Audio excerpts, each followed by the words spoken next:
Hello everyone, कैसे हो सभी। आई होप बढ़िया हो गया भाई। Welcome to my flop vlog series. इसे मैंने फ्लोप क्यों बोला पता है, मतलब आज का मैंने इसका थंबनेल भी ऐसे ही मैं सोच रही हूँ बनाऊँगी।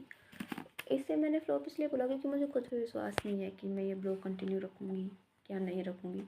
अभी बस मैंने 2 कमेंट्स देखे थे उस मतलब कल वाले ब्लॉग पे, इसलिए मैं ये बना रही हूँ कि ठीक है 2 लोग ही देख रहे हैं बट फिर भी देख तो रहना, वही बहुत है। और फ्लॉप ब्लॉग इसलिए है क्योंकि भाई बहुत लोगों को होता होगा बिलीव कि हम कर लेंगे, नहीं करेंगे, मतलब कैसे भी करके कर देंगे कंप्लीट। मुझे नहीं है, मुझे तो ये भी नहीं है कि मैं ये रिकॉर्ड करें और मैं अपलोड भी करूँगी कि नहीं करूँगी। और अभी मैं बस ज्योग्राफी के रिवाइज़ कर रही थी, रुको।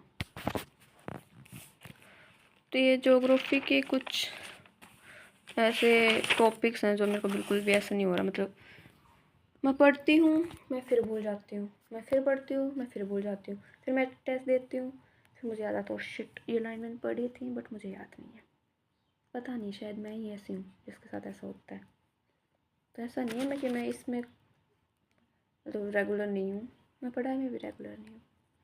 भाई बहुत लोग ऐसे हैं कि अभी 2025 का दिसंबर मंथ है ना, तो वो बहुत ज़्यादा स्टोरीज़ या फिर मतलब अपनी ब्लॉग्स में ये दिखाएंगे कि हमने ये सोचा था, ये हो गया। जो जो मैंने सोचा था वो हुआ ही नहीं, जो मैंने नहीं सोचा था वो होता जा रहा है। समझ से बाहर,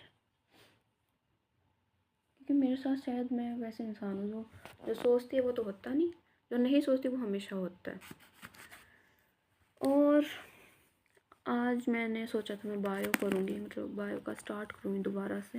मैं एक बार सारी क्लासेस कंप्लीट कर चुकी हूँ बट मैं भूल गई। क्यों भूल गई मैं, क्यों भूल गई मुझे भी नहीं पता मैं क्यों भूल गई। मतलब मैंने 2-3 दिन के लिए वो सोचा था 2 बैकलॉग से क्या होगा। भाई सारा बैकलॉग हो जाएगा, जितना सिलेबस पढ़ा है सारा बैकलॉग, अब दोबारा सारा पढ़ना पड़ेगा।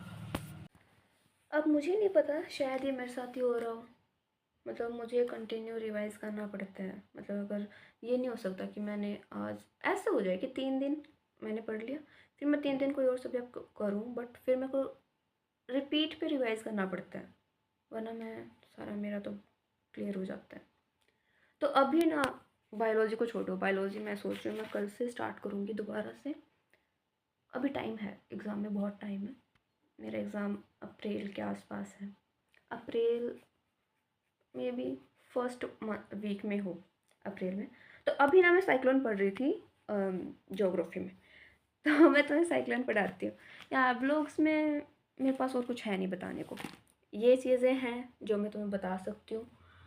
मतलब जो मैं पढ़ूँगी मैं रोज़ वो ब्लॉग्स में बताऊँगी। मतलब कोई देखे या ना देखे एटलीस्ट मेरा ये रहेगा कि मेरा रिवाइज़ होता रहेगा। जो इम्पोर्टेंट पॉइंट्स होंगे मैं वो भी इसमें रिकॉर्ड कर दूँगी। एक तो यार ये इस साउंड की वजह से मतलब कल भी बहुत ज़्यादा ऐसे ब्लॉग में आवाज़ आ रही होगी, यही रीज़न है। कोई नहीं, इसे इग्नोर करो।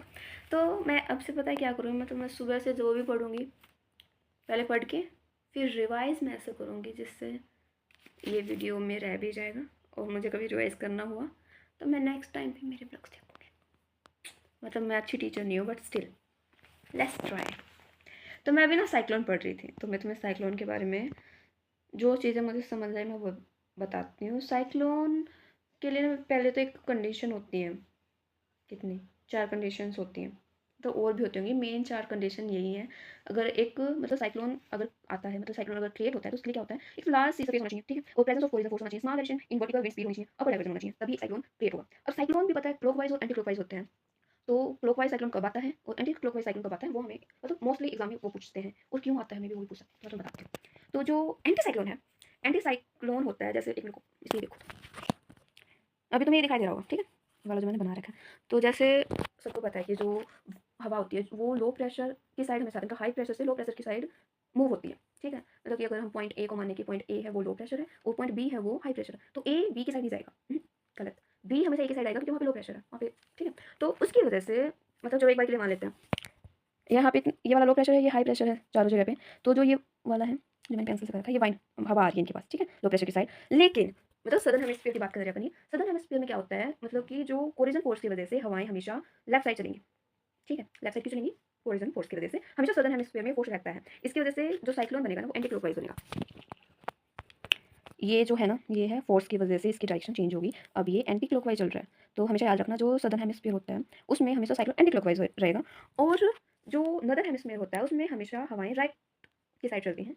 या फिर कुछ और भी रीज़न होता होगा यार, कोई और रीज़न होता है क्या, मेरे को तो ये समझ आया। तुम्हें समझ आया? कोई और रीज़न होता हो और किसी को पता हो तो मेरे को बताना। मुझे तो ये समझ आया कि नदर्न हेमिस्फीयर में हवाएं राइट साइड चलती हैं हमेशा, जिसकी वजह से क्लॉकवाइज वो बनता है साइक्लोन। और जैसे अभी छोड़ दो इसे, मुझे भी समझ नहीं आया ये तो, मुझे लगा था समझ आ गया, यही होता है। और अगर ये नहीं होता तो मुझे कमेंट्स में बता देना, कोई बात नहीं, मैं यहाँ पे नोट्स में, यहाँ नोट्स में जगह है, मैं लिख लूँगी।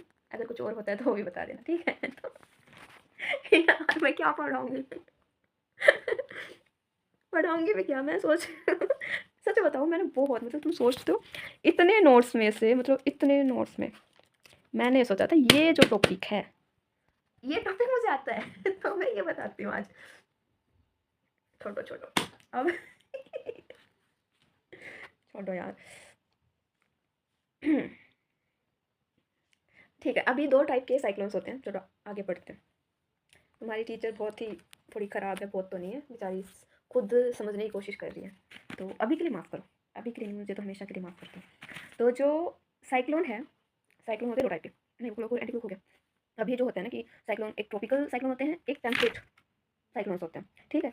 जो टेम्परेट साइक्लोन्स होते हैं वो लार्ज एरिया में आते हैं, और वो वेस्ट और ईस्ट साइड में होता है, मतलब लार्ज एरिया में वो साइक्लोन्स आते हैं। और ट्रॉपिकल जो साइक्लोन्स होते हैं वो लेस एरिया में आते हैं लेकिन ज़्यादा खतरनाक होते हैं, और वो ईस्ट और वेस्ट साइड में आते हैं, मतलब ईस्ट से वेस्ट की साइड मूव करते हैं वो साइक्लोन्स। मुझे ऐसा क्यों लग रहा है मुझे बायोलॉजी दोबारा नहीं पढ़नी पड़ेगी, मैंने ज्योग्राफी में भी जो कुछ पढ़ा है मुझे दोबारा वही पढ़ना पड़ेगा।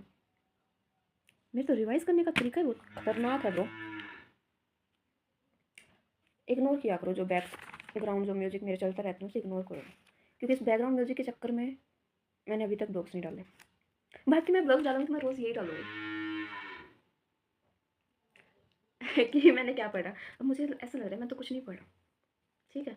और मुझे ऐसा लग रहा है जो लोग मुझे मोटिवेट करते थे ना, मैं बताती थी मैंने इतना सिलेबस कर लिया, उन्होंने अगर ये ब्लॉग देखा तो उन्हें पता चल जाएगा मैंने कुछ नहीं किया। मेरी बहन आ गई गाइस, से हाय। Hello guys. यार मैं तो कुछ भी नहीं आया है, अभी मैं फिल्म पढ़ा रही थी और बिल्कुल ऐसे हो गया। तो अब ना ब्लॉग बनाने के बाद मुझे ऐसा लग रहा है कि मुझे तो कुछ भी नहीं आता, मैंने जो आज रिवाइज किया था मैं तो वो भी भूल गई। तो मैं दोबारा से सारे नोट्स रीड करती हूँ, दोबारा से सारा रिवाइज करती हूँ, और कल एक अच्छा सा ब्लॉग अपलोड करूँगी। देखो मैंने तो ये भी नहीं सोचा था मैं आज ब्लॉग अपलोड करने वाली हूँ, तो आज तो इसी से काम चला लो।